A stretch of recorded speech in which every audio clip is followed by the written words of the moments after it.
রাম রাম ভাই, সবাই কেমন আছো? আশা করি সকলে ভালো আছো। আর আমি হচ্ছি রঘু। আজ দেখাবো ব্যাঙ্গালোর ক্যাফে কত গেস্ট এসেছে। আর এটা দেখছেন ব্যাঙ্গালোর ক্যাফ, আর আমি এই ব্যাঙ্গালোরই ক্যাফেই কাজ করি। আজ ছিল England versus India T20 final match. আর গেস্টের সংখ্যা ছিল খুবই কম, আর গেস্ট না থাকলে অনেকটাই বোরিং ফিল লাগে। আর এদিকে দেখো গার্ডেনে অল্প কিছু গেস্ট এখানে আড্ডা দিচ্ছে। আর গার্ডেনে গিয়ে দেখি কোনো গেস্টই আসেনি। গার্ডেনের ডেকোরেশনটা নতুন করে সাজিয়েছি, কেমন লাগছে অবশ্যই কমেন্ট করে জানাবেন। আর এখানে ছিল অল্প কিছু গেস্টের বুকিং, এখনও গার্ডেনে কোনো গেস্টই আসেনি। তার জন্য আমি একবার দেখে ওপরে যাব। আর যাওয়ার সময় দেখি কিচেনে অনেকটাই বিজি চলছে, আর ভিড়ভাড়টাও অনেক আছে।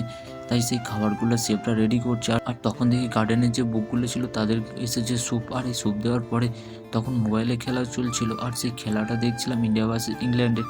আর এদিকে গেস্টের সংখ্যা পুরোপুরিভাবে ফাঁকা হয়ে গেছে। তখন দেখি একটা ইন্ডিয়া একটা ইংল্যান্ডের একটা উইকেট নিয়ে নিচ্ছে। আর সেই উইকেটটা দেখার পর আমরা অনেকটাই খুশি, আর অবশেষে ইন্ডিয়া উইনার হলো। আর অনেকটাই খুশি পেলাম। আর আমাদের রেস্টুরেন্ট পুরোপুরি গেস্ট নেই, তাই তাড়াতাড়ি ক্লোজ করে দিতে হবে। আর আমরা ক্লোজ করে এরপর আমাদেরকে রুমে যেতে হবে। চলো আজ এই পর্যন্ত, দেখা হচ্ছে নেক্সট কোনো ব্লগে। আশা করি সকলে ভালো থাকবেন, সুস্থ থাকবেন।